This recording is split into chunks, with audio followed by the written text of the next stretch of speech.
చాలా చాలా చాలా బాగుంది. ఒక్కసారి చూడండి, మీకే సెకండ్ హాఫ్ అయితే పిచ్చ పీక్స్ అంతే. నెక్స్ట్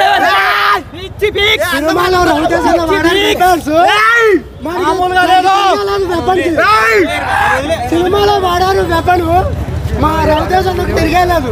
ప్రతి సినిమాకి నెగిటివ్ రోల్స్ కామనే, కానీ మన పాజిటివ్ మాస్ మహారాజా మాస్ తో పెట్టుకుంటే మడత ఆడిపోద్ది అంతే. మడత ఎలా ఆడిపోద్ది అంటే అతుక్కుంటే మళ్ళీ గమ్ రాదే రాదు. రాజులకే రాజు మాస్ మహారాజు. హైలైట్ అంటే ఫస్ట్ హాఫ్ వరకు నార్మల్గా ఉంది, సెకండ్ హాఫ్ మాత్రం సూపర్ ఉంది బ్రో. హైలైట్ లేచింది. హాలీవుడ్ లెవెల్ ఉంది బ్రో సినిమా మాత్రం. ఓవరాల్గా బాగుంది. బాలే అంటే ఇక కొత్త సినిమాలు తీయాలంటే ఇక ఏం చేయలేము మనం. బాగా తీసారు. టెక్నికల్గా ఫస్ట్ హాఫ్ వరకు కొంచెం మామూలుగా స్టోరీలోకి వెళ్తుంది. సెకండ్ హాఫ్ నుంచి మాత్రం ఒక రేంజ్లో ఉంది సినిమా. క్లైమాక్స్ అయితే ఎక్స్పెక్ట్ చేయలే. తోప్. రవితేజ గారి యాక్షన్ గురించి స్పెషల్గా ఏం చెప్తామండి. తోపు యాక్టర్ ఆయన.